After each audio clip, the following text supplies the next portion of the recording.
The story begins with a narrative about the destruction of books and people's attempts in various ways to save them, although sometimes their efforts are futile and bring no benefit. The main enemy of books, who mercilessly destroyed every edition, was time, against which the main character decided to fight in order to preserve the future. The main character is a boy who recently turned 8 years old. His name is Ash, and he has already made his choice in this life. Ash was running through the streets of his provincial village to get as quickly as possible to the house of the local priest, whose name was Valk. The man, meanwhile, was resting in his modest dwelling and did not expect that someone from the locals would show interest in him, and this boy became a surprise for him.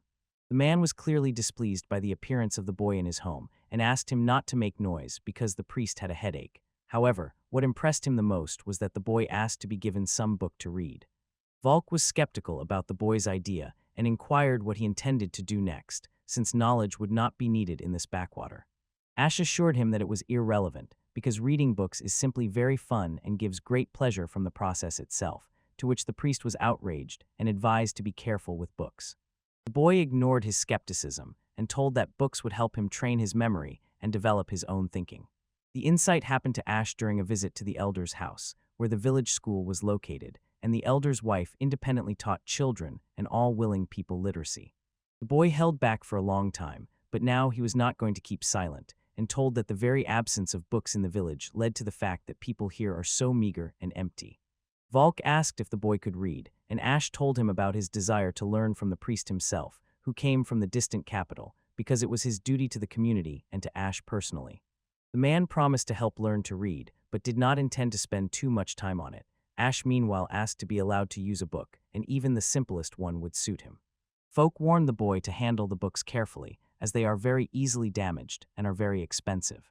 Ash expressed his doubt about the fact that a book, like anything in life, has the property of spoiling over time, and he will not do anything terrible if he does something to the book. He asked Valk why he guarded his library so much, since it sometimes hinders those wishing to access the book and become wiser, and that is why there are so few literate people. The boy asked, isn't this exactly the purpose of the library and books, and surely an extra scratch or worn cover won't get in the way. Valk was impressed by the guest's wit. The man asked if Ash really considers himself so talented and will quickly master the letters and start reading. The boy thought it was worth starting with the collection of sermons that Valk read at the festival, and that the locals liked so much and were delighted by the new priest. But Valk thought otherwise. He found a notebook on the table and offered a manuscript, the author of which was himself. The priest was sure that nothing bad would be done with the manuscript. Esh was glad to receive the priest's manuscript and asked him to help understand at least one text, to which he agreed, but after that the guest had to leave his home. The priest told him a simple poem about a strong god, the wolf, the god, the monkey, and the fierce god, the dragon. The poem seemed simple and clear to the boy. Folk ordered to leave immediately, as the lesson was over, and he had no intention of keeping the boy any longer than necessary.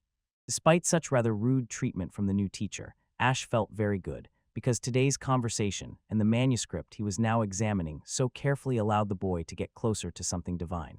For the boy, it was very important, as he was born in a village called Jackal, where people were absorbed in everyday affairs and did not even try to learn anything.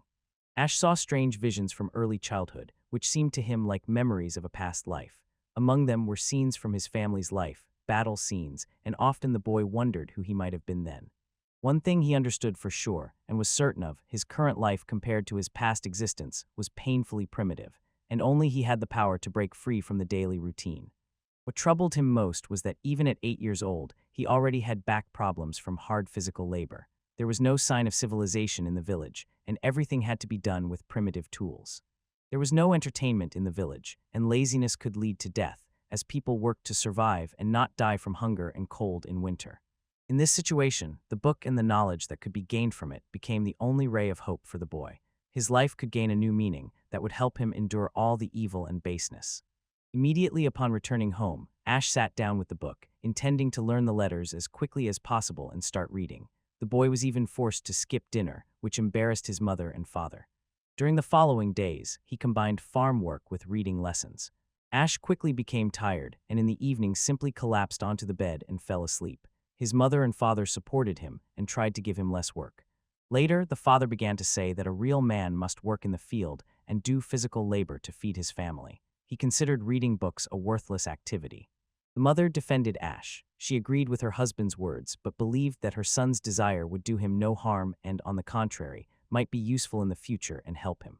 Deep in her heart, the woman was happy because it pleased her to see her son so happy and full of energy, which had not happened with him for quite some time, so she supported his endeavors.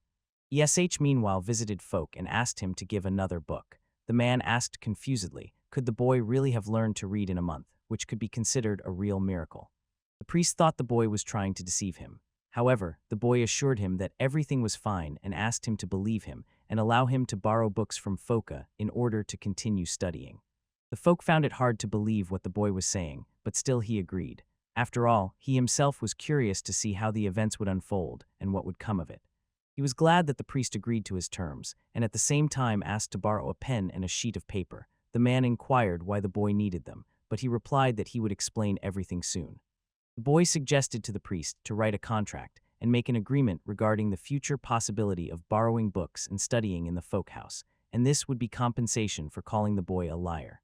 The priest agreed, but only on the condition that ESH independently write the text, thereby proving his writing ability, which the boy did not miss the opportunity to take advantage of. Writing a letter with a pen seemed not such an easy task to Esh, and the letters at first turned out crooked and not beautiful, but soon he finished writing the contract under the skeptical gaze of Volk. The priest carefully read the text of the agreement. It was written quite skillfully, and the content was presented substantially. It stated that Esh would have the right to use all the books overseen by Volk. Volk himself could not stand it. He grabbed the boy and asked if he really could not read or write during their first meeting. After all, it was impossible to learn this in a month. He did not intend to waste time in vain, so he asked to be given a collection of sacred works or simply stories so that he could continue learning literacy and improving his skills. The boy again immersed himself in reading and literacy activities. His mother supported him and cared about her son's condition. She shared his interest in books and enthusiasm for learning. Frequent conflicts arose with the father, who was outraged that the son had completely abandoned the household work and believed that he was just loafing around instead of doing serious work. He paid no attention to his complaints and gradually reread the books from Volk's library, to which he had free access. The priest was only amazed at how quickly the boy was learning. Over time, the boy organized Volk's library and earned his full trust and permission not to inform the mentor about which book he intended to take. The man was amazed by the student's persistence. The moment came when Volk decided to have a serious talk with the boy, realizing that he had a quite developed mind and could bring much benefit to those around him with his knowledge and erudition. Esh sat at the table and looked at the book offered to him by the priest with surprise. Volk asked to take this matter seriously, as much could change because of it. The priest's request and his tone left no room for doubt, and Ash carefully began to examine the book. It looked very expensive, but the boy still couldn't make out anything in it. This upset Folk. It was clear that his hopes were shaken after this, but the man was not used to giving up just like that. He asked Esh what exactly he could not understand. The boy asked the mentor what this book was about in general and how it ended up with Foka. He replied that it was about an ancient civilization, and the book itself was its artifact that had survived to the present day. Folk told Esh about his studies in the royal capital and about his fascination with the ancient civilization. He told how carefully he studied everything connected with it. But despite all his efforts, he still could not understand what exactly this book was about, as the language and text remained unclear to him despite his attempts to get to the truth. For his excessive interest in this topic, Foka, whom the authorities considered undesirable as he could cause movements in society, was expelled from the capital and sent to a remote settlement. The man said that preserving this manuscript was a very costly and dangerous task for him, as he spent a lot of money and effort on it. The boy could not understand the reasons for such behavior. Esh asked why it was necessary to be so obsessed and risk position and status. Volk replied that the obsession with books and thirst for knowledge was somewhat similar to his fanaticism for the ancient civilization. They looked carefully at each other and gazed into each other's eyes. Both were thinking about the same thing. Neither was going to give up easily, and the mystery of the manuscript had no chance to survive. The boy and the priest laughed, as they realized they were thinking about the same thing at the same time. Both were simply delighted that before them was an interesting and exciting mission. Their conversation flowed along the topic concerning the ancient civilization. Ash said that he considered it a complete invention and myth. Volk supported him, as he initially thought the same until he seriously engaged with the topic. Suddenly Ash understood something and asked his new companion whether, in that case, all the achievements of the forgotten civilization could also be considered real, and whether it was possible to recreate them in real life. Volk shared the boy's enthusiasm. He also dreamed of restoring the benefits of the past and giving ordinary people the opportunity to use them. Thus, they would have more time for themselves. Before their inner vision appeared huge cities with interesting and practical architecture, as well as transport that could travel and move much faster than horses. Ash understood the important mission entrusted to him. The results of his studies could help restore all the achievements of the forgotten civilization and help improve life for himself, his family, and all people. The boy was motivated to solve the mystery of the manuscript and get to the very essence of the technologies of the past that would help in the future. Volk day by day passed on knowledge about the ancient civilization to the new student, and he listened carefully to his mentor, trying to understand everything he was told. The lessons began with an introduction to the history of the civilization and its periodization. The mentor explained that the existence of the civilization from legends is divided into two periods, early and late. The man explained that artifacts from the late period carry information from the early existence of the civilization, but they are so scanty that they do not allow shedding light on the mystery. That is why they could not decipher the manuscript either. Many symbols and letters used in its writing have not been preserved, making it difficult to understand what it was about. The letters and signs seemed completely unfamiliar to him. He tried to understand their essence and figure it out in order to bring new life to all people and please his mother with achievements. He remembered how his father taught him to draw mysterious signs on the ground in the field so that the harvest would be protected and nothing could harm it. This memory helped the boy understand the writing system of the ancient civilization. Mali assumed that he was dealing with ideographic writing, where each symbol has its own meaning, which meant that in this case, the letters do not simply correspond to sounds. The boy hurried to share his idea with the mentor, who listened attentively, believing that the student had surpassed even himself in many ways. Ash told about his idea regarding hieroglyphs. The boy's idea greatly pleased the mentor, and he decided that this was a huge success in studying the given topic. The man simply could not believe that they had managed to make progress on this issue in such a short time. From that moment, Volk used Ash's hints and often consulted with him. The man was pleased to realize that at this stage he had found an ally and comrade in the cause. The boy was troubled and made nervous by the fact that the mentor had been sleeping and resting very little lately. He devoted himself entirely to studying the mysterious manuscript and had little free time for himself. Samyes also mentioned his grandfather, who told him about the fleeting nature of life, and the boy also pondered how with each day he loses more and more opportunities. Solving the mystery required diligence and endurance from the boy, and he firmly decided to read them all, but he did not expect it to be such a difficult task for him. The father often visited him in his room and was angry with his son for spending time reading books instead of helping him in the field or around the house. It was very unpleasant for Esh, but he forced himself to stay calm and say nothing in response so as not to cause an even bigger scandal and conflict, and went to help. This time the father announced the arrival of the merchant Kendo, and that is why it is worth hurrying to sell him the winter harvest before the merchant leaves for another year. Dabito carefully examined the harvest offered to him for purchase and stated his price. It clearly did not please, so he did not leave, and there was no need to wait for the next time. Mr. Dabito, a merchant, was waiting for clients near his cart. He was a young lad, and it was hard to believe that this very boy's fate would be long and dangerous journeys. Esh was unpacking goods for sale with his father when the man asked Dabito if any monsters had bitten him and how the journey went overall, to which the merchant replied that his legs had never failed him.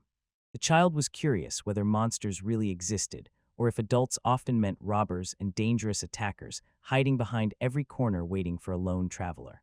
The pricing policy clearly did not satisfy Ash's father much, and he expressed this to the merchant, who, however, was not affected by it at all and showed no reaction, since his goods were items of first necessity.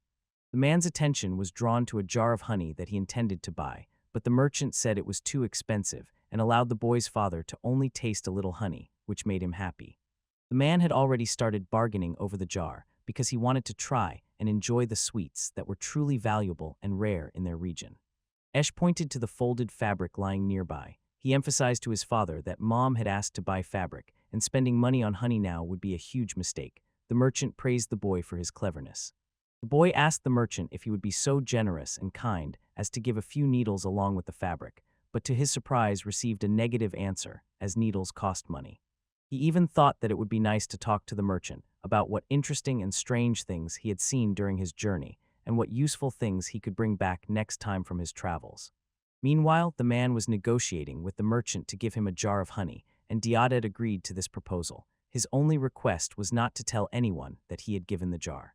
Diaded thought for a short time and agreed to the man's request, even promising to give it to him just like that on one condition, namely that the man would not tell his wife about this incident. Mali carefully watched the deal that two adult men made between themselves, and when he saw his father so happy, but there was something that greatly confused Esh. He asked the merchant why he was trying to cheat his father, since Diaded correctly counted the money the peasants would owe him for the purchase, and if he did not do it randomly, the boy would go to church. The merchant immediately noticed the sarcasm in the boy's words, and he, in turn, continued to talk about his readiness to repent before the priest, but this time he also needs to discuss this situation with the fellow villagers. Diaded understood that this could not be allowed, because then his profitable trade, which had repeatedly relied on exploiting clients' illiteracy for his own enrichment, would be lost. Esh asked him, interrupting his thoughts, whether the man did it on purpose or if it was just a mistake. It is hard to believe that such a diligent merchant and successful trader is capable of deceit. Mali continued his reflections and assured that he did not want to spoil relations with the merchant, who is their oldest client, and did not want to lose this cooperation or embarrass him in front of the villagers from their settlement. Diaded was very glad, but he perfectly understood that he should somehow thank the boy who would keep his mouth shut, so he asked what he could offer in return for such kindness and silence. As a result of the conversation with the merchant, the boy received a roll of fabric that he clearly liked. Diaded was satisfied with the price he had to pay for the boy's silence. The father paid no attention to what was happening between the son and the merchant, so he simply ordered the boy to pack up and head home. The man did not even realize that his son had protected them from fraud. Immediately after this, Ash went to his mentor because he wanted to get a new book, but before that he asked Volk if he was hungry and wanted to have lunch, to which he received a sharp reply. The man asked if the boy really had nothing better to do, and the boy in turn inquired how the investigation of the ancient civilization manuscript was progressing. Volk relaxed a bit and said that he had finally managed to establish a certain correspondence between the signs of the mysterious script and the letters of the alphabet they use. ESH watched the papers with excitement, in which the priest began deciphering the book. Volk reported that he had made considerable progress, but at the moment there was still a lot of work left. The boy did not really want to do encryption, so he asked if he could take a book to read and go home to take care of his affairs. Volk asked once again to be careful with the books. Esh said that this time he wants to take something scientific or popular science, as he wanted to collect more data in order to revive civilization in the future. Having gathered books, the boy went to the church hall, where he was going to immerse himself in reading. This time he was to study travelers' road notes and data on agriculture and mechanics. A loud creak of the front door distracted from reading. It was hard to understand who had come, but the dark silhouette against the daylight indicated that the guest was a girl. On the doorstep stood a little girl who shyly asked if she could join the boy, which Ash clearly did not expect. The guest had long noticed the boy, as he was very different from his peers in the village. His behavior was more like that of an adult in a child's body. Even in difficult situations, he always remained calm, although everyone around him loved and respected him. But what worried the girl the most was something completely different. Esh ran to the church with a wide smile, although there was no reason for it, because one is supposed to study in church, and none of the children from the village who worked more in the fields liked that. When the stranger once followed the boy, she saw that he was studying in the church hall, and he enjoys doing this, which intrigued the girl with his personality. Esh was completely unlike his peers for her. His facial expression showed that he was very happy and never bored. His eyes reflected an understanding of what was happening to him. The boy recognized the girl. Her name was Manga, and she had long been on his radar. He followed the guest's gaze and realized that she was looking at the book lying on the table. Esh began to tell about how studying is actually very interesting and exciting, and he can help her do just that, since the priest has many books and they are very diverse. The boy decided to call the priest Folk, since it turned out that the girl was well acquainted with the priest. The man was busy with his own affairs when Esh burst into his room and informed him about Meika's arrival, which slightly embarrassed the man, who decided to come out to the guest and greet her. The priest was glad to see the girl, which surprised the boy, whom he usually met quite differently. Meika greeted Folk and asked him to help her also engage in studying together with Esh. Folk could not refuse her request. The girl was the daughter of the village elder, and the boy could not believe that she could not read. In his opinion, the elder and his family should be literate, because otherwise they could not properly manage the settlement and all affairs, so the behavior of the little girl puzzled him. On top of that, the girl's mother, who was the wife of the head of the settlement, herself taught all willing children, who were quite few, to read in a school class she organized at home. The priest began to suspect something. He said it was very good when two peers met in his church, and Esh, since he can read, will teach the girl as well, which will make things easier. Esh could not believe that in this situation no one asked or was interested in his opinion. The priest leaned down to the boy and asked if he was against such a development of events. After all, folks should be proud of his student, who became his protege and whom he cannot just let go. At this, the conversation between them was exhausted, and the boy and girl would remain alone, since folk was very busy and had no time to spend with the children, because a secret of civilization awaited him. Manga asked if the boy was angry about her appearance, and he replied that he was very glad of her company, because when she learns to read, he will have a smart friend with whom it will be interesting and fun. Esh got the manuscript that Valk gave him, and with the help of which the boy also began to read. This greatly surprised the girl, who recognized the priest's manuscript. It was this very manuscript that Valk read in his sermons, and everyone listened attentively to his stories, which mainly concerned religious themes and were considered quite popular and useful at the time. This is how the learning began. Esh already knew all the texts by heart, so the girl was interested in listening to him, and she tried to remember and store as much as possible in her memory. Over time, the boy began to catch strange looks from Manga, and she realized that she was behaving not as a little modest girl should. Meanwhile, Esh told about the lunar great wolf, who was a deity to whom people turned for strength at the birth of a child, or when faced with a difficult question. The boy thought that it was hard for the girl to understand, so he promised that it would be very good if she asked him questions whenever she did not understand something, and if he could not explain, the priest would help. Esh recalled the monkey god, who granted his mercy to those who turned to him for help, so it was worth praying to him to receive his blessing.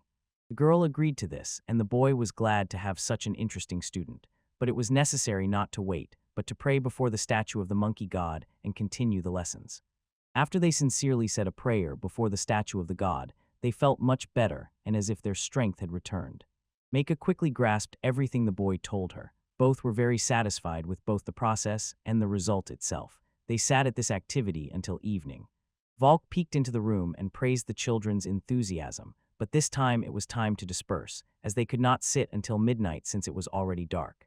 The girl thought about how she was very afraid of the dark. Esh immediately promised to escort her home, and she could not refuse the offer, although the boy lived in another corner of the village.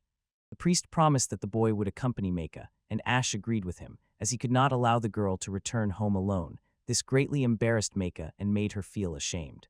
The girl thanked Esh, and he said that it was his duty as a teacher. His words seemed so kind to the girl.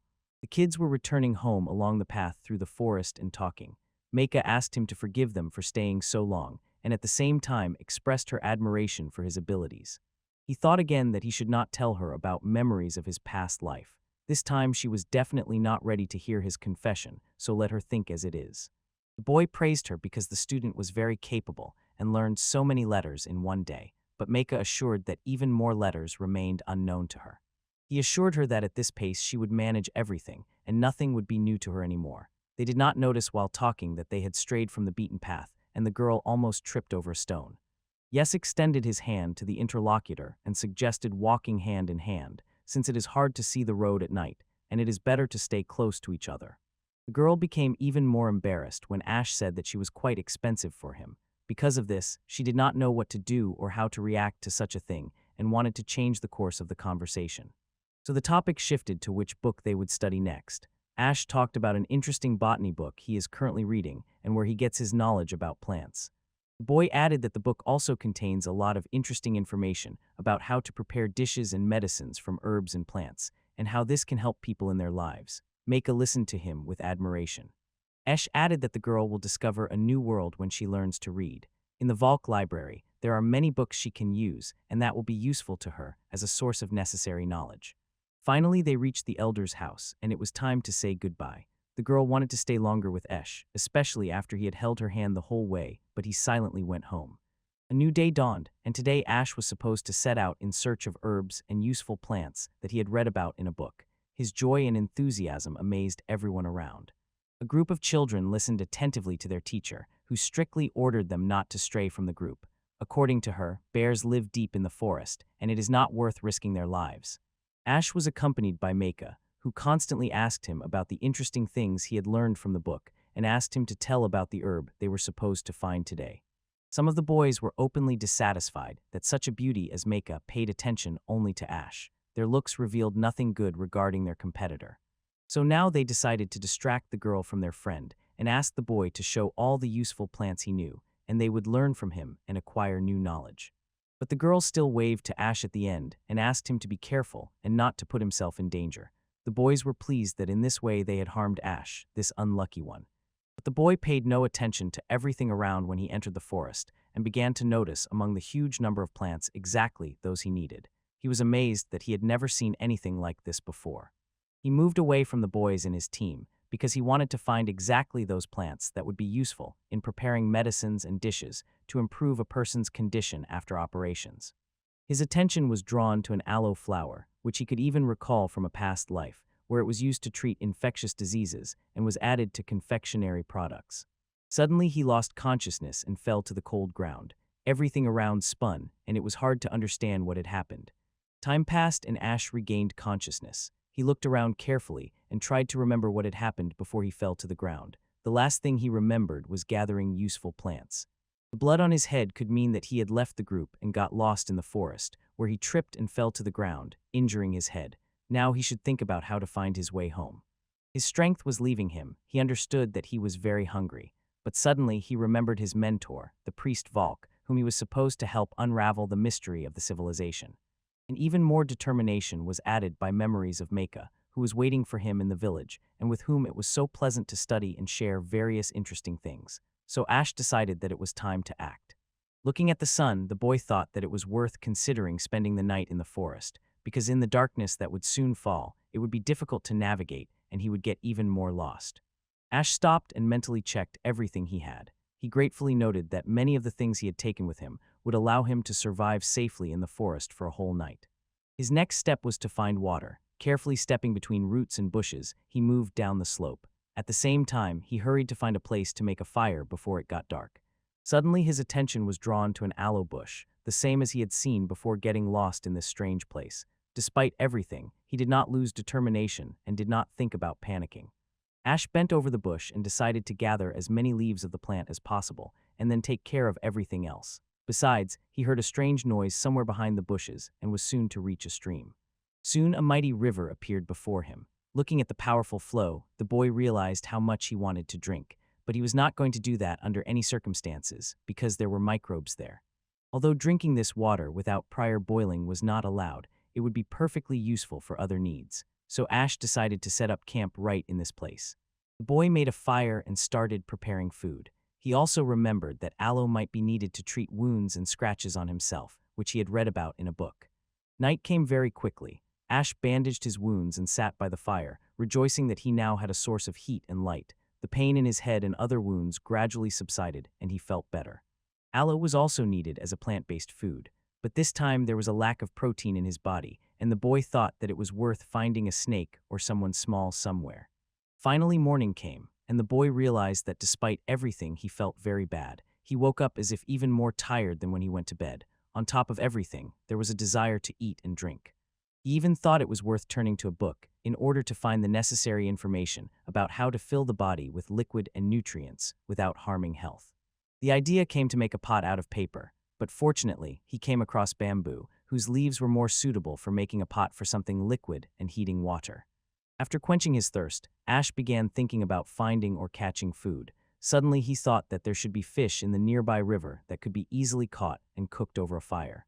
The boy thought about using a basket to prepare food. It was worth securing it at the bottom of the river and luring fish there, after which to catch and pull out his catch. Soon the little boy was frying fish on the fire and was happy because he would finally get to eat something normal, something nutritious and healthy for the body, and soon he would return home to the village. Rejoicing in how easily everything had worked out for him and thanking the wise book for the advice, Ash did not notice that someone was watching him from the forest. Behind him in the forest stood a large dark figure resembling a beast.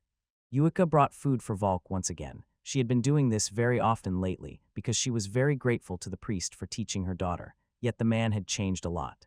The wife of the village elder asked what the secret was to such a change even in appearance. Could it be that Esh's company affects the priest's well-being so much, or could the interest of the little one have such an effect? Manga rushed into the room. She loudly called for her mother, and it was clear that the girl was nervous and worried about something very important. The priest and Yuika were seriously frightened. The girl fell to the floor and cried bitterly. She told the adults that Ash still had not returned from the forest, and he might be in danger there, as the counselor had talked about bears living there. Mother told that the kids wanted from the very beginning to search for the missing person on their own, but soon they realized that they could not manage without adult help, and now she is here. The imagination of the little one was already painting a picture of a meeting with a wild beast that threatened the life of her companion, and this made her feel even more bitter at heart. She did not want to believe in the bad that could happen to Ash. The priest bent over the girl and asked her to calm down, as he was sure that Ash would outsmart death and succeed. He did not want to scare her, so he emphasized the abilities of the little one. He emphasized that the girl's tears were her main weapon, and it was worth using them already when they found Ash alive and well. Manga listened to him and stopped crying. 3 days passed. The search, conducted by almost the entire village, yielded nothing. Children and adults searched for the missing person from morning till evening, but nothing was achieved. So now everyone gathered in the yard in front of the church. Yuika and the priest were preparing for the worst. The woman even spoke about beginning preparations for the funeral. It was unpleasant to talk about, but it was necessary to face the truth. Folk did not lose hope and asked Yuika not to panic. It was worth waiting a few more days before making the most terrible guesses about what could have happened to the little boy in the forest. The priest's gaze then turned to the sky. The man mentally hoped that the books he had read would help Ash cope with everything that would happen to him in the forest, and the boy must still be alive. Folk asked his interlocutor to wait a few more days before announcing the funeral of the little one, which would become a tragedy for the whole village, something that had not happened for a long time. Behind the backs of the people, a clear child's voice rang out. It belonged to Ash, and it was he who arrived in the village after a long absence, which greatly surprised and frightened everyone present. The boy did not manage to finish his question when his parents rushed to hug and caress their boy, who had made them so nervous and scared them seriously, and not only them. The mother was infinitely glad to see her son whole and unharmed, but the father's reaction was different. He was nervous and angry, asked where his son had been, but soon gave up and was also moved. The crowd became witnesses to a new family reunion that puzzled everyone present. People carefully examined the boy and his relatives, and Ash could not understand what was happening and why everyone had gathered near the church. The priest stood over the parents and the found boy and spoke to all present, emphasizing that he had indeed turned out to be right, which greatly surprised the boy, who still understood nothing. Folk told the boy that they were already ready to bury him, but the man restrained the villagers and persuaded them to wait a little longer.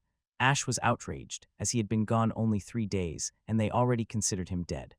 Manga appeared beside the boy. Tears stood in her eyes, and the girl was about to cry at any moment. She nervously told how she had worried about her friend and could not find peace. The boy said that everything was not as scary as they had imagined. The girl could not hold back and cried, begging him not to tell such things anymore, as she did not like to hear them. Ash did not understand the reasons for Manga's crying, and he felt awkward because of her tears. Moreover, she was crying very hard, making him feel uneasy. The boy was confused and did not know what to say to calm her down.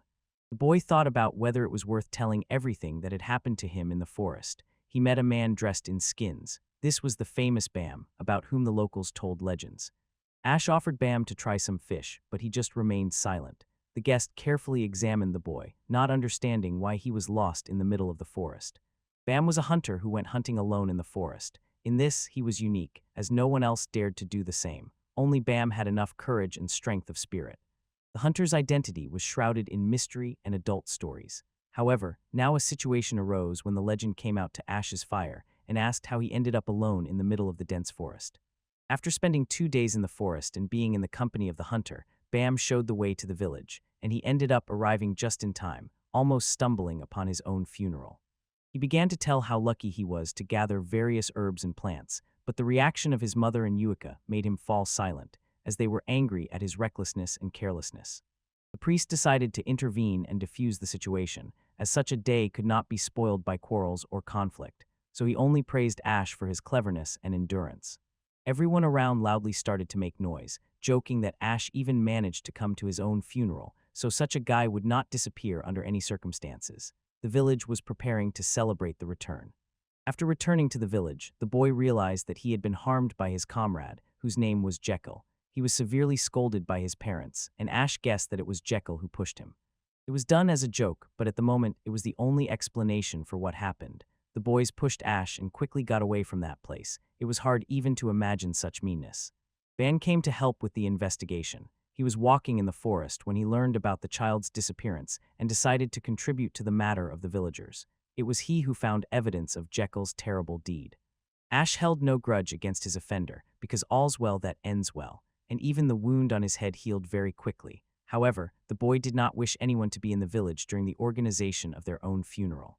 But the greatest achievement at the moment was the meeting with Ban. He knew and could do a lot, so his experience might seem truly precious and worth studying. The hunter was an invaluable source of knowledge for the boy, as he could teach him many things directly in practice. Ban was a great expert in medicinal and simply useful plants for humans. The man explained what a person could eat and what should be avoided. The hunter passed on knowledge about how to cook food over an open fire and shared survival secrets in the wild. Soon Ash could not stand it, and with a low bow asked Ban to take him as an apprentice. After all, even all the books in the priest's library could not convey 100th part of what the hunter knew and practiced. The knowledge received from him could become the basis for increasing the village's supplies of medicines and plants suitable for consumption as food. With the silent consent of Ban, Esh became his apprentice, and from then on they started spending a lot of time together. The usually silent man was a very good teacher and mentor. But it could not last long. Soon the boy returned to his usual life, began engaging in routine work, barely having a free second for study.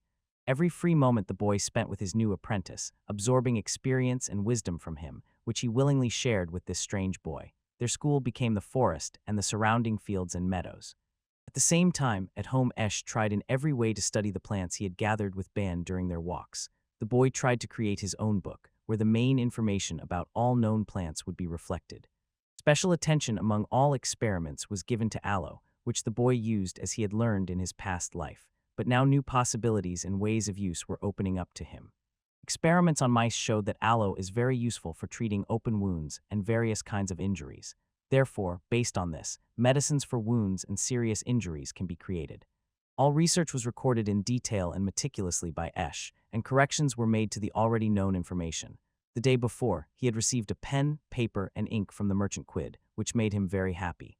Everything was going well, except for the obedience of Malmot, the rat on which experiments were conducted, who always tried to escape from his owner, which angered Esh, who usually just scolded him. The boy felt no remorse for having to conduct experiments on rats, which were naturally enemies of humans and harmed their lives everywhere and always. Moreover, the boy believed he was doing the right thing. He felt no guilt, because he was not just trying to destroy as many rats as possible, but also rejoiced when he managed to injure some of them.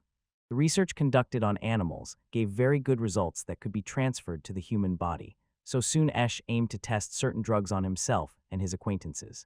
In his imagination, he was already performing a full operation on himself. This was the way to determine how useful aloe decoction, or simply medicines made from it specifically for wound healing are. The results appeared better on the tip, which was smeared with ointment. The boy was once again surprised to see this, but he decided to continue working on further improving the treatments. The boy was happy that he managed to create the drug. The most significant thing was that Esh's mother appreciated his flawless hands and said she wanted the same, but from work hers were in a grasping state. The woman listened to her son, but could not believe that all this was the result of using the aloe-based drug. Although she was broad-minded, accepting what Ash was involved in was quite difficult for her. Mama carefully looked around the office and asked if he still had that strange drug left. Ash assured her that he would prepare more, because for his mother he spared nothing, and she would receive thanks for her kindness. The woman looked into her son's eyes with hope, holding his hand. He did not know how to react to her request, as he had not yet tried the ointment on anyone else but himself. So he warned that there might be unexpected consequences. To begin with, Esh suggested trying the remaining ointment, and Mom rubbed it in diligently. After a few minutes, she reported feeling a pleasant sensation in her hands where the ointment had been applied. The boy understood that the ointment would be needed not only by his mother, but also by all the villagers, so in this way he would be useful to everyone, and thereby make people's lives much better and more pleasant. The next step was studying agriculture, specifically animal husbandry, but this field proved quite difficult as it required certain resources and specialized knowledge about animals and their characteristics. The boy believed that chickens deserved special attention because they were not only the simplest to breed and care for, but also signaled the approach of an enemy or monster, which was very important in village conditions. But what shocked Esha the most was that in books wolves and other predators were not considered monsters. Monsters were someone about whom the books were silent, which somehow began to oppress the boy and cause unease. The ointment that the boy's mother used gave excellent results, so he was immensely happy, but he had no idea what success awaited his invention. The demand for the drug exceeded all of Esha's expectations. Meika immediately noticed how gentle and well-groomed her friend's hands were. When the girl found out what he was using, she also wanted to try it. The experiment with the ointment went according to plan, and already many fellow villagers knew about the miracle drug used by Esha's relatives. A brilliant idea came to the boy's mind about discussing the sale of the drug in the city so that as many people as possible would join in using the first benefits of knowledge. Esh thought that with the money earned he could buy something useful for the village, such as equipment or animals for the farm. He could also buy new useful books for further development. Meiko was distracted from reading and thinking. She became curious about what interesting thing her friend was reading, that he did not even notice how a girl sneaked up to him and at first paid no attention to her. She read the title herself, and it was a guide on animal care. The girl was delighted because her progress in learning to read was significant, and Esh's efforts were a great merit. The boy explained that the book would be useful for raising domestic animals. After that, they would have more food supplies and eat well, which would improve their condition. Esh explained that he planned to engage in animal husbandry, but it was very difficult. He already knew about the need for people who know how to care for animals, and it was also necessary to stock up on feed and build farm buildings. The girl listened to her young teacher's ideas with enthusiasm and could not believe that a little boy was capable of thinking in such a way and thinking so globally in such categories. Meika stretched out her palms to Esh to show him what had happened to her hands. They had changed, the condition of the skin improved, and the boy took the girl's hand and examined them carefully. She quickly pulled her hands away from Esh, and he thought that he had scared his interlocutor with something. The boy asked for forgiveness for his rudeness and abnormal behavior. He promised himself that he would no longer scare Meika because she was still very young, although she was his peer. Esh shifted the conversation to the girl's hands and the effect of using the aloe ointment. Meika said that her mother also used the drug, and its effect pleasantly surprised her. The boy and his pupil moved on to studying, as there was quite a lot of work, and time could not be wasted just like that. Meanwhile, Yuika was thinking about Ash at home. She considered his achievements worthy of the accomplishments of an ancient civilization from the past. Only a researcher could engage in such work, but a researcher not from the province, but from the capital. In her opinion, Ash was truly a unique phenomenon for their village. He was very intelligent and pleasantly surprised everyone around him. Yuika, who was literate and educated, was especially amazed. After becoming the wife of the elder, Yuika directed all her efforts towards preserving and accumulating resources, but here a little boy was doing something completely different. He was creating new resources. Ash did a lot of useful things for the villagers, but his activities could attract increased attention to his person from people who were not interested in spreading the achievements of civilization. Ash's persona could become iconic in the history of the village. The woman seriously considered arranging a dinner and inviting Ash as an honored guest to talk with him and find out his future plans. Soon, Meika opened the door of her house. Ash was standing on the doorstep, who gladly agreed to come to dinner. The girl was very beautiful and even more impressed by the appearance of her companion. The boy did not know how to properly react to the girl's words. He was pleased, but he decided not to tell about what preceded his nice clothes and outfit. The elder's wife invited the guest into the house and asked him to feel at home. The elder was also happy to receive such a guest. Ash proved himself to be a good and talented boy. Yuika seated everyone at the table and invited them to help themselves. The guest was impressed by how much was prepared on the table for him. He decided that he should recall the rules of etiquette so as not to embarrass himself. Already at the table, Ash praised Yuika and her cooking skills, although everything around somehow seemed fake and quirky to him. However, now he did not want to be distracted. The boy accidentally let slip that he envied the elder because he had such a beautiful and talented wife. Although he immediately realized his mistake, everyone at the table was already laughing loudly and cheerfully. Yuika was actually very different from the other women and girls from their village. The reason for this was that she came from a glorious old family, not even from these places. Once when the elder Klein decided to go to negotiations, he met Yuika and fell deeply in love with the girl. He tried in every way to please her, and soon she became his wife. The boy recalled that he once heard some romantic and quite serious story about the meeting of Klein and Yuika, but he had already forgotten the details. Dinner was coming to an end, and the boy was already about to go home, but the lady of the house stopped him. She asked him to stay and talk a little about some matters. The woman asked if it was true that the boy wanted to sell his mare to the trader. In her opinion, it could have been a mistake, since he himself could earn a lot of money and use it for whatever he deemed necessary. Mali agreed that everything is sold, and everything can be bought. The woman recognized the words of priest folk in this. Esh decided not to reveal that this phrase was familiar to him from a past life. Yuika promised that in all his innovative plans and ideas, he could easily rely on her and her help. Ash was impressed by her enthusiasm and kindness, so he sincerely thanked her and asked for forgiveness for possible difficulties.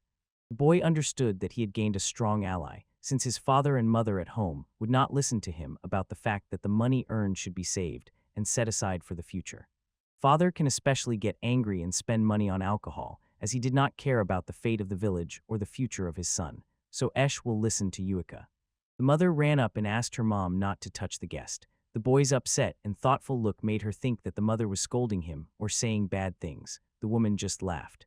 The girl stood up to protect Esh, and Yuika's smile became evil and cynical. The boy really liked this change. The boy decided not to interfere with the woman and under no circumstances to stand in her way. But Mike could no longer be stopped. She told her mother that Ash must not be disturbed while trading, as he wants to buy animals for the village and engage in livestock breeding. The boy felt embarrassed because the daughter and her mother began to praise him.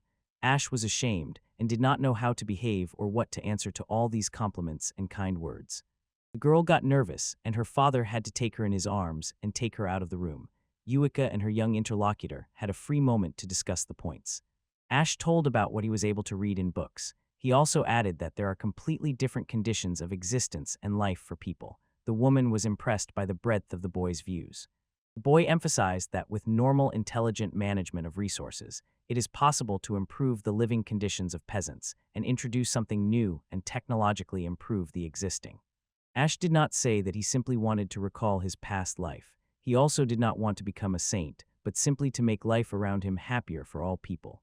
He confessed to Yuika that he just wants to live a good, happy life. His goal was to live a life full of meaning and become useful to his surroundings and to make their lives easier.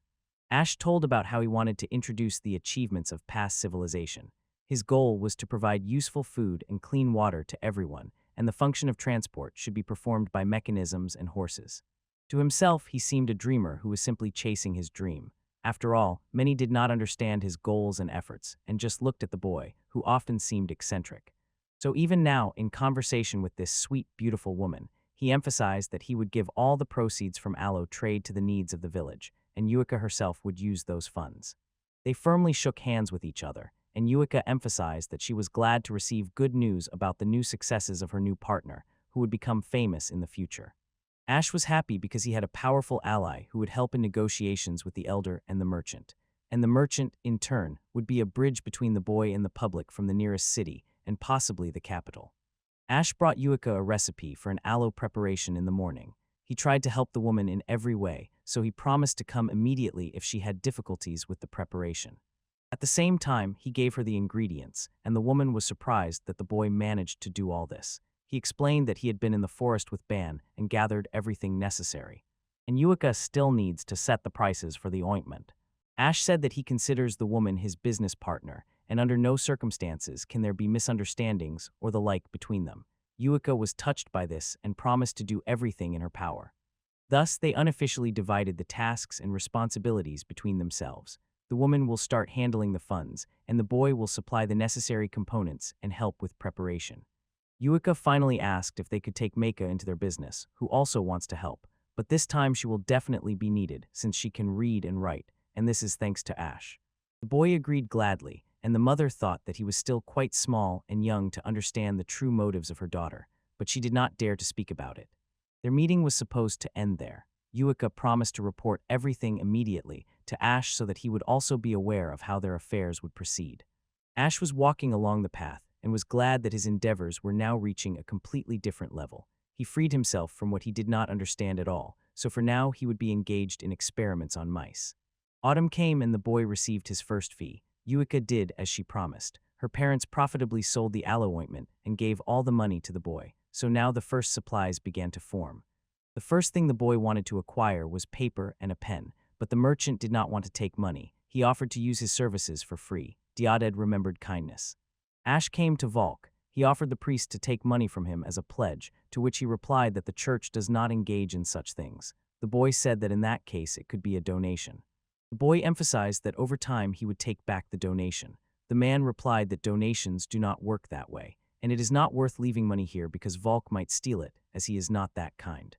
Ash thought and suggested that in that case, the money remain in the church and become the basis of a future research fund, which they would use to decipher the manuscript.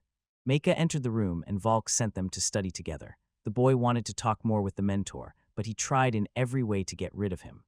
Volk emphasized that Ash was his best student and he trusted him as he trusted himself.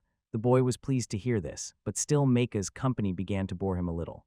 The girl told Ash in class that her mother wanted to prepare even more aloe ointment for sale. However, this time many villagers wanted to help her. Ash replied that she could organize it however she wanted. Yuika gathered girls and women from the village in her house. She thanked everyone willing to help in making the ointment and the preparation. They all knew perfectly well what the proceeds would be used for. Everyone around began to loudly discuss and rejoice that their work would benefit not only them, but its fruits could be used by everyone who wished and in the future would serve the development of their village.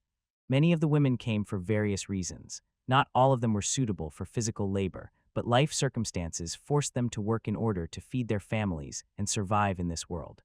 Ash heard about what was happening in Yuika's house. In his opinion, the boy had very good helpers. Volk was an outstanding scientist, and Yuika had considerable organizational talents. Another very important task fell on the boy's shoulders. He had to teach all the girls and women who wanted to help make the preparation to read so that they could independently understand the recipe. Right in the middle of the work, a girl entered the room and asked if books about bees, which her father had read to her, might be needed. The girl surprised Ash, who for the first time learned that someone in the village had books. He had previously thought that books were only in the library, but this stranger surprised him greatly and gave him new hope. After all, the residents might have books of a more practical nature. The boy wanted to go to the girl's house right now, but she did not want to do this, explaining that her house was not tidy. Ash did not give up for a long time. The girl surprised him by reading the ointment recipe. Ash could not believe that besides them, there were literate people in the settlement. When the lessons were finally over, and Tanya was holding ointment on her finger, she blurted out a phrase about how her mother used to prepare something similar. Ash asked her to tell more about it. The girl told that her mother used slightly different ingredients for the ointment, which intrigued Ash even more, and he demanded a detailed story. Tanya told about who was involved in this. They were beekeepers and made ointment from honeycombs, but unfortunately they died. Tanya said she did not want to interfere with Ash's work, but she would gladly share her knowledge of beekeeping, at least what she could remember. The prospects of using knowledge about bees and wax could be useful for making candles, ointment, and simply enjoying honey by using it as food. Ash was fired up with the idea of starting to study this topic as soon as possible. Finally, Yuika and Manga came to the girl's defense. Both asked the boy to calm down and promised that they would visit Tanya with him tomorrow or in the coming days. But he was hard to convince. He insisted that when there is something to learn, it is better to do it right now. For this, he was ready to read the book outside Tanya's house. Ash was ready to do anything to get the book. He promised Tanya to fulfill any of her wishes if she let him familiarize himself with the book about beekeeping, as it could be very useful.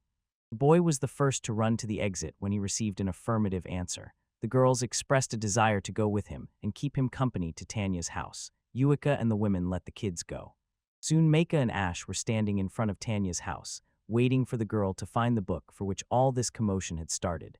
When Tanya finally gave the book, Ash realized that it was a practical guide on how to raise bees and harvest honey. All these issues were covered in great detail.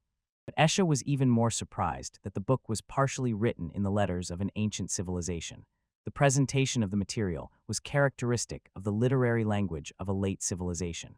Yes was surprised that such a precious book had been nearby all this time. After all, it was not just useful because of the information it contained. The book was an artifact of antiquity. Tanya saw the boy's admiration and expressed her desire to read the book as well, but there was a problem because she was not good at reading, so she wanted to learn. Esh asked where such a rare and useful book came from in her father, and why she had been silent until this moment. The girl replied that her father said it was an ancient family relic. The man often told Tanya that their ancestors were outstanding beekeepers. They received this book in turn from a person outside the village, and they practiced this craft for a long time. Tanya added that her father spoke about the remarkable results of their ancestors' beekeeping, but he himself was already having difficulty reading it and could not understand much. Ash emphasized that the information in the book was quite modern. Ash carefully studied the book. He understood that the ancient sage had spent a great deal of time gathering information and describing everything he had learned, so he held a precious treasure in his hands. The boy said that the book itself was a unique artifact. He was even more amazed that the girl's ancestors protected it so diligently, even without being able to read it. Holding this book for the boy was already a great joy, for he could join the ancient wisdom, also understanding that many generations of Tanya's family had given their lives to preserve this wisdom. An interesting idea immediately came to his mind. He asked if the girl wanted to continue the work of her relatives. She replied that she could not do it because she was illiterate and would not understand what the book was about. Esh calmed her down, promising to tell everything written in that book, and whatever she does not understand or has problems with, he will study and figure out together with her so that the knowledge of the ancestors does not disappear without a trace. Tanya was glad, but it did not last long. She replied that she could not accept such a huge favor, as she had nothing to repay the kindness. Ash calmed her and said that only her desire to engage in this matter was enough.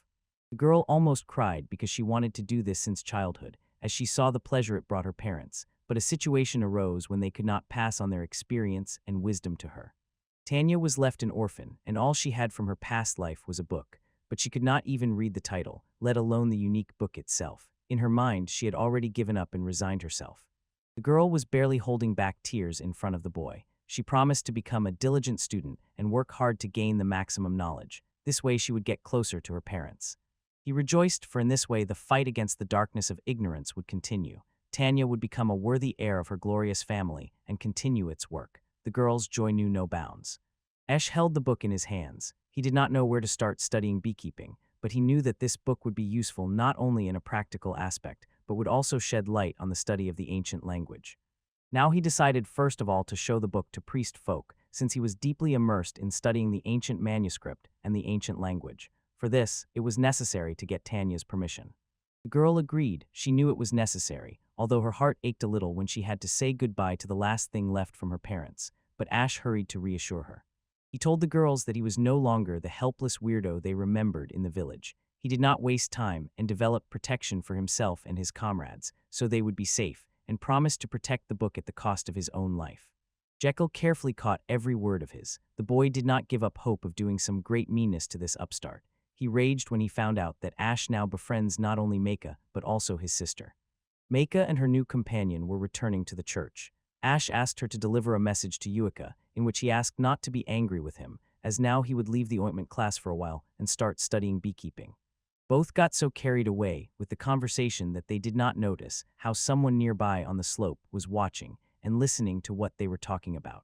The observers turned out to be Jackal and his comrades, who felt superior and therefore hoped to intimidate, humiliate Ash by numbers, and force him to beg for mercy.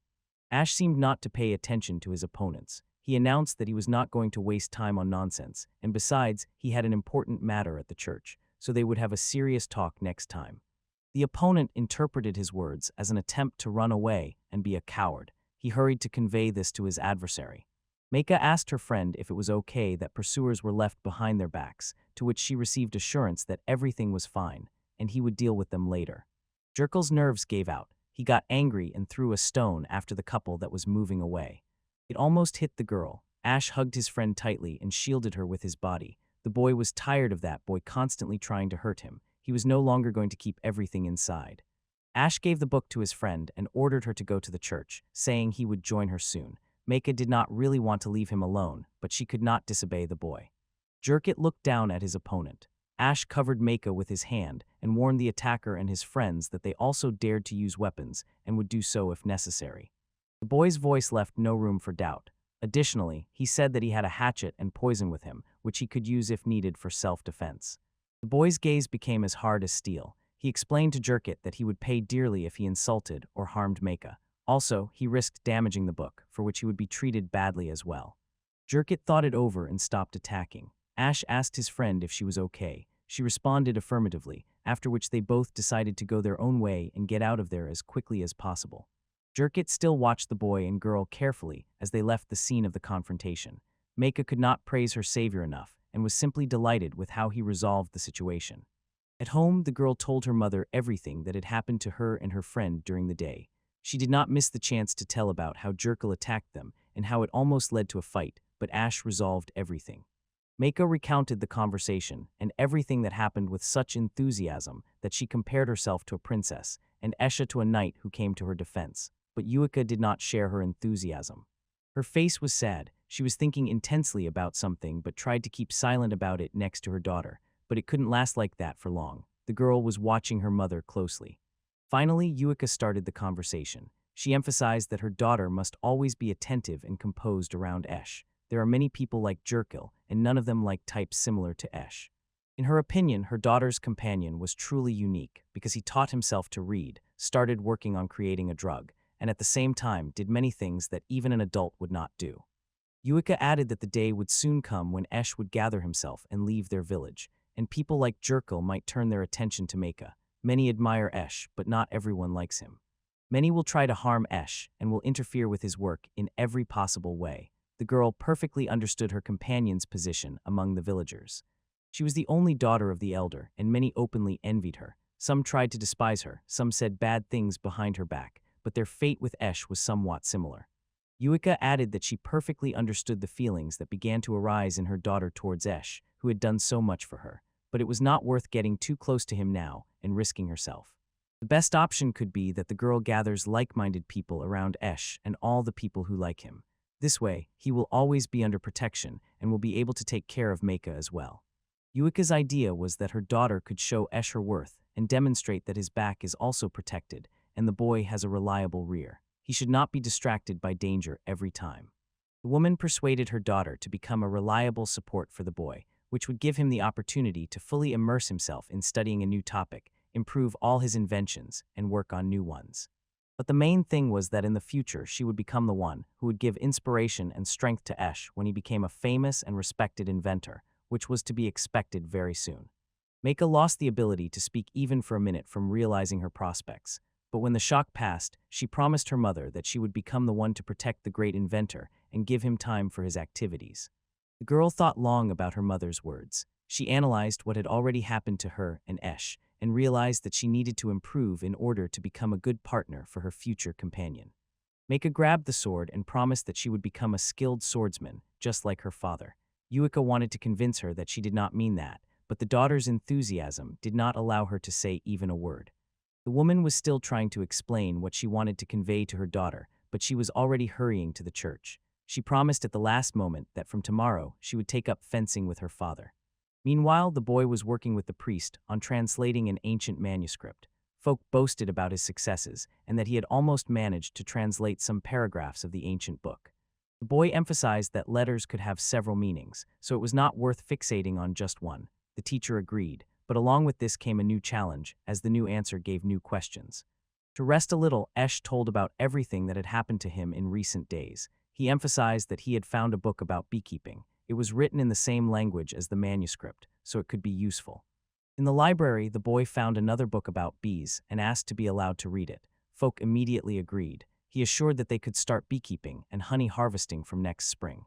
Esh boasted about how Yuika managed to organize aloe production, so now he has more free time and is engaged in studying new material. Their conversation was interrupted by the appearance of girls standing at the church door, attentively looking at the boy and the priest. Maka greeted first and said that from today, everyone would study together with Tanya. Folk asked the girls if they would really learn beekeeping together with Esh and if it was really as interesting as it seemed to him.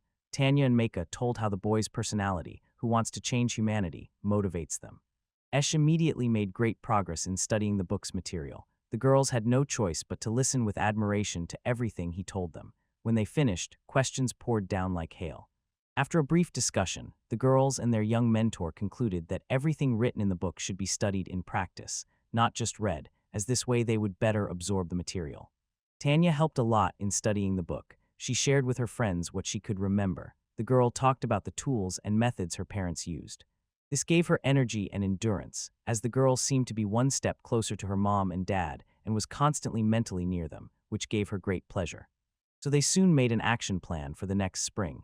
when they were to start working on beekeeping and prepare everything necessary to be able to work without postponing everything. First of all, they prepared the hives that would become the home for the bees. Ash put in maximum effort to master this art perfectly and become a support for the girls in this difficult time. The next step was choosing the place where the beehives would be located for the entire period, during which the bees would bring nectar and honey. Tanya, meanwhile, explained to them the basic methods of collection and showed the tools they would use when collecting the first honey. The girl often thought about how her little brother, Jackal, behaved. He watched everything that was happening carefully but never approached the group even once. Once Esh and his partners were talking about which place would be better to set up beehives, the boy insisted that flowers, many flowers, should grow in such a place.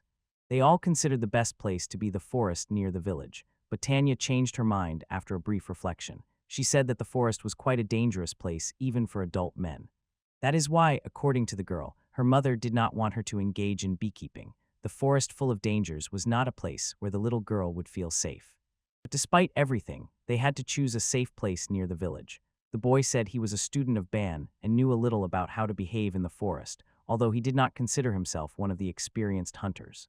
The decision was made unanimously. The boy will talk to the hunter about where it would be best to place the beehives. Ban's experience was supposed to help them navigate this issue. The girls agreed.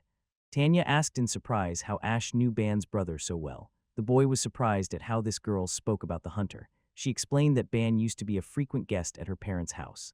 The girl felt awkward talking about Ban's brother, but it became clear that she had long been acquainted with the hunter. Her friends did not think there was anything wrong with her relationship with Ban. Tanya explained that her father often went to the forest on errands, and it was there that he met Ban, who also often wandered the forest because he came from a family of hunters and simply could not have any other occupations. He was glad because he realized that the conversation with Ban could shed light on where Tanya's father placed his beehives. The boy suggested they all meet with the hunter together and talk to him about it. Yuika immediately suggested having dinner at her house, and Ban gladly joined the group. From the very beginning, everyone around was nervous. Later, the conversation flowed in the right direction. Tanya felt the most uncomfortable. She couldn't endure it for long and asked Ban to forgive her for asking him for help, since only he remembered where her father worked and kept bees, and it was very important for her and the whole village. The hunter surprisingly agreed very quickly. He was not against cooperation in order to help make life easier for others. For him, a descendant of a hunting family, this became a chance to make a significant contribution. Ban said that he knows well the place where the girl's father set up the beehives and will gladly show it when the children are ready to go to the forest. In return, he only asked for complete obedience and compliance. Tanya was very glad that everything turned out so simply, but Ban considered it unnecessary that the girl tried so hard to express her gratitude to him, so he asked her not to praise his decision and not to make a sensation. Yuika led the children out of the room, giving Tanya and Banu the opportunity to stay alone and talk. She explained to the kids that they should not disturb the two because it was clear they were interested in each other. Esh was glad that he managed to find a teacher who would tell him about all the nuances of beekeeping. The ban will become an endless source of knowledge for him, and he will gladly share his wisdom. Tanya was satisfied and excited as she returned home. She couldn't believe that she had found an excuse to talk to Ban so easily. They stayed alone for a long time and looked trustingly into each other's eyes. At home, her brother was waiting for the girl. He had long been sitting at the dining table, waiting for Tanya to come home. Jackie was not interested in beekeeping, but the details of today's meeting worried him. He could not offer his sister dinner because he could not cook anything by himself. He even ate the leftover porridge, and Tanya would either have to go to bed hungry or cook dinner herself. The boy finally asked how the meeting went. His sister told him about Ban's presence, which surprised Jackie very much because he did not expect anything like that. Still, he did not want to delve into the details. Tanya could not keep silent or restrain herself. Her emotions overwhelmed her, and she simply could not believe that Ban's brother would join their plan and constantly help her. The girl wanted to say that she also wanted her younger brother to join, but he had already gotten up and left the room, saying that he wanted to sleep and was very tired from today. Jackie did not want to see anyone. He stayed alone in his room and almost cried from feelings of loneliness and injustice. It seemed to him that everyone around was friends with each other, and he was some kind of outcast. It became especially unpleasant when he remembered the first meeting with Ash. The person of that upstart angered Jackie the most. He was ready to do something very bad to remove the main competitor. The support of Bart Ban and the book on beekeeping inspired new hope in the members of the brotherhood that gathered in the church. The girls and Ash plunged into learning with renewed strength, and Yuika helped them in every way. Alone, Ash evaluated the prospects of what the development of the new craft would give them. First of all, the boy thought it would be not even honey, but wax. It is from it that candles would be made, which would become a source of light. Tanya and Meika, in turn, considered the option of using honey for culinary purposes. It could become an excellent source for developing culinary preferences and gastronomic business. Both were making far-reaching plans. The daughter of beekeepers told her friends about the doubts that had recently begun to creep into her. She hesitated whether she would become as good a master as her parents were, and whether she would not let down the village, the people who believed in her.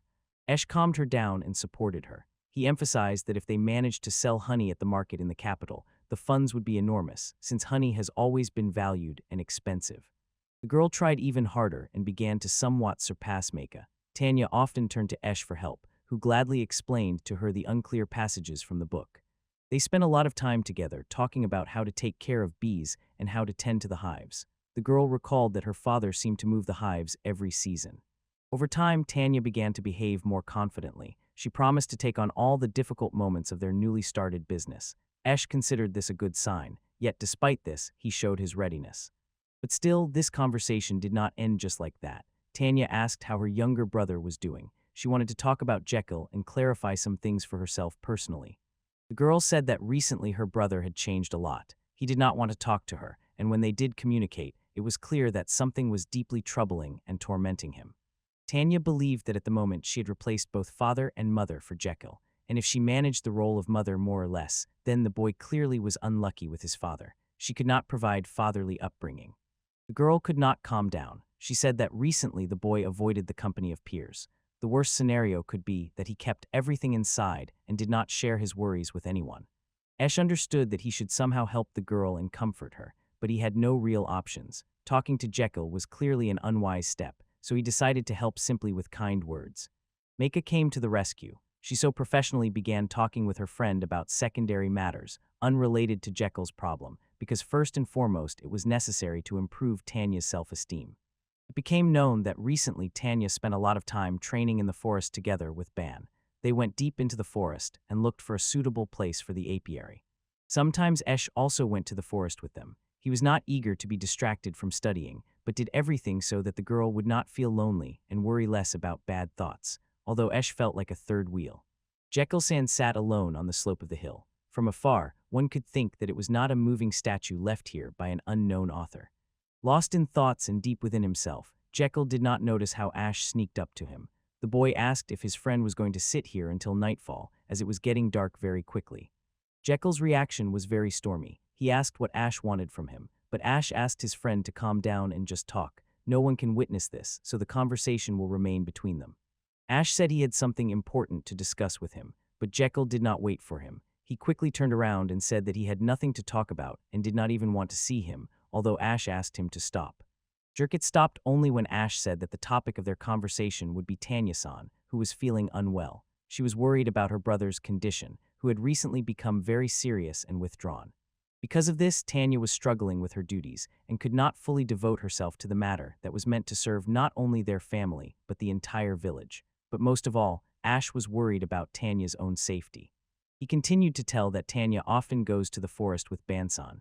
There, one needs to be extremely focused, which is very difficult because her thoughts often revolve around her brother. Ash asked Jekyll to tell him what could really help his sister calm down. After all, if something happened to her, it would definitely be on the boy's conscience, and he would never forgive himself. Jekyll got angry. He ordered him to be silent and not to meddle with stupid questions anymore. After all, Ash was the last person he wanted to talk to, especially regarding his sister and their relationship with her. Jekyll's feelings burst like a dam. He began to complain about Ash, who tries to please and be liked by everyone around. Adults, Meika, Tanya, and the villagers simply cannot praise him enough. Jerkit suddenly rushed at his opponent. He ordered him to shut up and not try to interfere in the relationship with his sister, as Ash had no idea what she had to go through. From a strong push to the chest, Ash fell to the ground. He was confused and did not know what to do. Moreover, the opponent was very strong and swift. The feeling of anger and hatred also added strength. Jerkit angrily asked why everyone is so taken in by Nesh's kindness. After all, his fame lies only in the fact that he managed to prepare an ointment, or because he learned to read and mastered a book about beekeeping. Jekyll found it hard to understand why everyone around idolizes this little one. Even Mike and his sister treat him specially. Such a reaction seemed strange to Esh. It was especially painful for him that he had thought about her for such a long time and tried in every way to help and support her, but Esh did it better, which further angered Jackal and made him behave that way. Esh understood that such behavior was dictated by jealousy, but he could do nothing about Jackal's thoughts. The boy simply explained that everything is not as simple as it seems. He is not as cool as he appears from the outside. In fact, he cannot do without the help of outsiders, who do with him everything that he cannot do or implement on his own. This truth surprised Jackal. Esh also added that now he had come for help to Tanya's brother, because only he could help cure her bad mood and nervousness. So the decision at the moment is only up to Jackal. Between the boys sitting on the hill, a conversation flowed. Jackal told about how after the death of their parents, he and his sister had to work in the fields, barely surviving and making ends meet. Even in the hardest moments, they could rely on each other and support one another. It was so until the moment when the boy saw something. That very thing turned his worldview upside down. He saw how the girl held a book in her hands and cried. It was then that Jackal realized that his sister wanted to engage in beekeeping, but was afraid to tell her brother about it so as not to anger him. Over time, the sister gave up her dream, forcing herself to take care of her younger brother and help him in every way. Even then, she believed that they mutually supported each other and were a support. Jackal began to feel sad. He could not thank his sister for what she did for him. He could only tend the fields, and he could not read and knew nothing about beekeeping. This upset him the most. And now, on top of everything, came the news that Tanya had grown close to Ban, and this could even mean that she might marry him. Jackal could only rejoice at this, but darkness did not leave his soul. He considered himself guilty that his sister neglected herself and did not do what she wanted because of taking care of her brother. Tanya always put him above her own interests and could never go beyond that. Jackal wanted his sister to finally find herself and marry Ban. Although he was not an ideal conversationalist, the girl liked him, and the brother wanted her to finally break free from captivity. He really wanted Tanya to stop being angry with him and not ruin her life with worries and troubles about him. She must now choose her own path and follow it without being distracted by Jackal. Jackal said that he tried to deliberately distance himself from his sister so as not to cause her any problems. He lacked understanding of himself and his purpose. He even wondered if his comrade could feel good if he found a suitable job and could work to be useful and not hinder his sister from building her own life. Jackal listened carefully to his new friend as he talked about a master acquaintance who needed an apprentice. There was no doubt about it, as Ash had heard it with his own ears. Jackal knelt down and bowed to Esh. He asked the boy to help him find a job. For this, he would be very grateful and asked to forgive him for how he behaved and insulted and mocked him. The boy explained to Esh that envy was the reason for such bad treatment towards him, since everything worked out for Esh on the first try, and everyone around admired and was amazed by him. So he asks to forgive him for the grave sin, as that incident in the forest could have ended very badly. Eshu was just very lucky that nothing happened to him, and he survived against all odds in the forest. Esh extended his hand to Jackal and suggested making peace. He said he held no grudge against him and did not intend to tell the villagers about their conversation and the boy's confession. A little later, Ash ran at full speed, fleeing from Jackal, who was trying to catch him, since he could not even guess that the master who would give the job was Ban, the hunter and his potential relative. The plan succeeded. Jackal befriended Ban, became his assistant. Relations with his sister also improved. He helped her with the bees, and it could be said that they restarted the family business. Ash and Jackal also became friends and often went to the same forest where their first meeting took place. Ash gained a loyal companion and knew that from that time his back was reliably covered. Jackal became the assistant of Ban and since then disappeared into the forest, bringing back not only game but also precious plants for medicines. At the same time, he studied writing and reading in church. Literacy came to him as easily as to his sister, and soon they could freely talk about beekeeping and discuss all its aspects. Jackal made peace with Manga over that incident with throwing stones. He changed beyond recognition, and there was no trace left of the hooligan he was in the eyes of others. He also specifically visited Ash's house and apologized for the boy's disappearance back then, in the forest. He did not go into details, but the boy's parents were satisfied with his repentance. Business was going well with all of Ash's partners. Tanya was engaged in preparing for beekeeping and honey extraction. And Yuika skillfully traded the drug, which became very popular even in the capital, and the money was soon to arrive and become a resource for further development. The funds received by Ash were spent on buying everything necessary for experiments, and what remained was invested in their joint research fund with Volk. Right now, the boy was busy preparing to meet winter because he knew how the lack of medicine and skilled doctors affected the peasants who were sick, and even a simple cold could become dangerous for them. Many peasants lacking access to treatment can even die from a common cold. Simple hypothermia can become a deadly danger for them. Esh's friend named Till saved him from studying and routine. He was always cheerful and active, never letting Esha get bored. This time they were also planning to go for a walk. The boys sat down to rest after a long walk. Ash said he was hungry. His friend assured him that he had nothing with him. But in the future, they will have plenty of food, because the peasant workers prayed to the god Wolf. Evening was coming, and the boys decided that it was time to say goodbye and return home, as it was getting chilly, and they really did not want to catch a cold now. Till Kun seemed a bit upset, but that remained a secret. Winter soon arrived, and Ash could no longer wait for the moment when he and his friend would meet again to play. When he asked his mother about Till, she remained silent. It was clear that she wanted to say something. From his mother, Ash learned a terrible truth. His friend had died. The cause was a cold. The boy could not cope with the cold and died right at home. His parents tried to save their son's life until the very end, but their efforts were in vain. The insufficient amount of medicine was what led to this tragedy. The mother asked Ash not to go outside. After all, he could also catch an infection there and get sick, and in the village at that moment, even the most necessary cold medicines were absent, so the woman was worried about him. Ash still went outside. He went to the cemetery and now stood before the graves of fellow villagers who died from banal diseases, which in the capital were considered ordinary illnesses treated by doctors. Despair and hopelessness crept into the boy's thoughts. He asked himself why they lived so poorly and unhappily, and how he could save his fellow villagers from severe diseases. His mother interrupted his thoughts, unable to find peace because her son had disappeared, and he was standing in such cold weather in light clothing. The boy asked his mother to forgive him for such an act. The woman did not shout at him. She only said that her son must obey her because she did not wish him harm but simply cared about his life. After this incident, Ash immersed himself in studying the recipes of medicines used by their ancestors. He carefully researched everything, trying to develop and test cold medicine recipes before the harsh winter.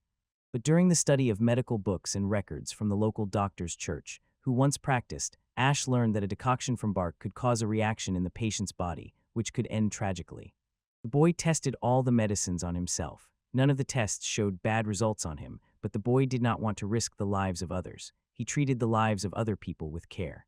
Meanwhile, bad news came for him. His friend Manga fell ill. The girl's body temperature suddenly spiked, and Manga was now barely conscious. It was necessary to act very quickly. There was no time to lose, and Ash decided to act. He did not want to do it until the last moment, but the risk that Mike would die from the disease was increasing and growing every day.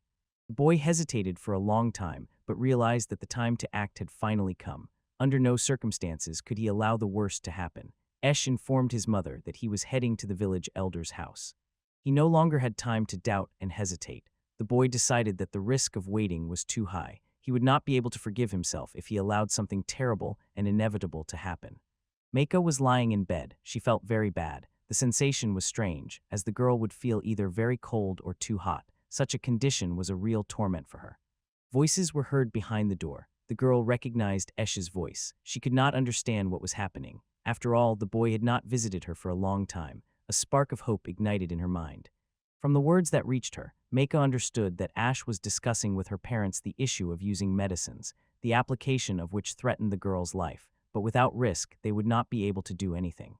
Mako listened carefully to what the parents were talking about with Ash. The boy was talking about medicine for their daughter, but the main emphasis was on the possible side effects of their use. The girl imagined his sleepless nights since her friend started working on the medicine. She perfectly understood that now it was necessary to take advantage of the opportunity, as the girl had no other option. Mako heard Esh's words about his uncertainty regarding the medicines, so now Yuika and her husband must decide for themselves what to do. The boy cannot insist on this without their consent. The girl gathered her strength and opened the door to the room where the adults were talking with her companion. She said she was ready to take the medicine, even though there was some risk involved in using it. Yuika rushed to her daughter and ordered her to return to the room. After all, she was feeling unwell. The girl said she felt fine and was ready to take the risk because she wanted to recover quickly and return to studying. She said she would do everything for their joint activities. The girl was visibly recovering because the main task was to raise the spirit, which is directly connected to immunity. The father stood over his girls and said that he agreed with Mako and supported her. He was only in favor of using medicine. Otherwise, they risk even more, as other parents have done. Esh thanked for the trust, but asked to be allowed to stay constantly near the girl throughout the entire treatment because he needs to monitor the medication's effect and adjust the dosage. The mother was glad that the boy would be nearby and she could see him more often. Besides, she asked Esh to pray together with her, as they used to do in the temple. After a few days, the girl's condition improved significantly. She was already sitting up in bed on her own and feeling better. Ash was happy with these changes. He was already planning to share his new achievements with the villagers. Esh did not leave her friend for a minute when there was a need for it. The girl was even happier, and soon the symptoms of the illness disappeared completely. She did not want Esh to go home.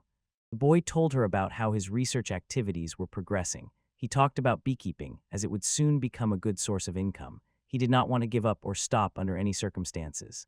He will do all this with the help of books he is currently studying. Tanya and Ban also help him with advice and new information that the girl and her companion recall and restore.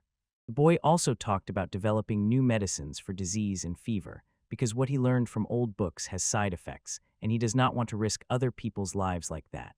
Esh asked to forgive him for risking testing the medicine on her, the effectiveness or safety of which he was not 100% sure of. Mako assured that he had done nothing terrible. After all, she should be grateful to him. After all, if it weren't for the medicine, she might not be able to talk to him now.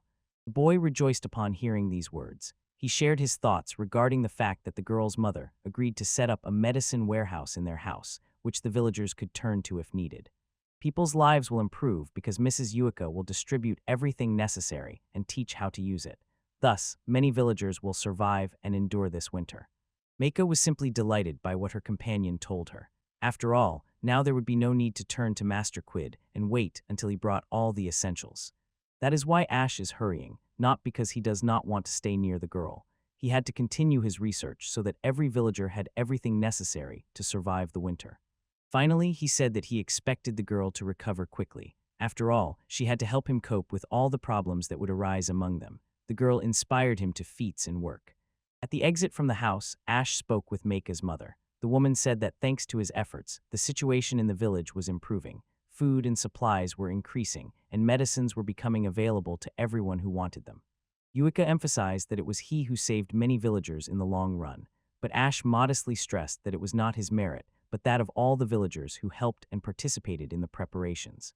The mayor's wife said that a new hope had kindled in the eyes of the villagers. Previously, winter was considered a period that many prepared for with dread, but now everyone approached it more lightly. The boy was pleased to hear such words, but he now considered himself still very far from his ultimate goal and the world he dreamed of, and hoped to build through his efforts. Ash also hoped that sooner or later he would manage to leave the village and be able to use the large library in the capital, as it was a true repository of knowledge that he would use in real life. At home, his father was waiting for him. The man was clearly tipsy and started shouting at the boy right from the doorstep. The father insisted that reading was a pointless activity and it was better to go work in the field like everyone else. The father was of the old school. He believed that once born into a peasant family, one should engage in matters befitting a man, as it was important to show one's courage and strength, as the ancestors did. And his son was a disappointment, as he only read books and did nothing in the field. He tried in every way to encourage him to work energetically in the field, but now a situation has arisen where Ash does nothing of the sort. And no matter how much the man scolded him, the effect was quite the opposite. The boy read more and more and disappeared in the church or at the writing desk. The father did not know what to do to make his son a real peasant. He saw that the son had managed to gain the trust of the elder's family himself, and everyone around said he was a real good fellow. But still, he wanted the boy to be more hardworking in the field. Comrades of Father Esh also defended the boy. After all, thanks to him they had more supplies, and diseases are not as terrible now as they were before, so there is no reason to blame the boy for anything. Sometimes they even joked that Ash was not his real son, as he stood out very much for his intelligence and cleverness. The man got angry about this, and sometimes it almost led to a fight. But his comrades calmed him down and asked him to take it easier. He continued to drink and have fun calmly, forgetting about the family waiting for him at home. Esh's mother suffered because her husband drank. He did not help with the household and even caused harm in various ways. For example, he drank away the money they managed to earn and save for the future. After the outburst of anger, the father ordered his son to sit at the table because he wanted to talk to him. He began to talk about work in the field, which was the only suitable job for a boy from a peasant family. Pesh did not agree, which angered his father even more. The boy asked if his efforts had not made the work easier. He also asked why it was not allowed to use the strength of animals for work. But the man found it hard to give up his position. He wondered if it was not better to work more and invest, because the more you invest, the more you get. Esh also added that his records and observations are also important for growing a good harvest, as knowledge helps improve what is already available to people, helping to make it better. The father was left alone. He fell into despair. After all, he considered himself a bad husband to his wife. Likewise, he considered himself a bad father, and in that case it was not for him to lecture the boy. He looked carefully at his son and asked if he was really his own, as many had begun to notice the difference between them. Ash was confused, not knowing what to answer, for his secret could be revealed.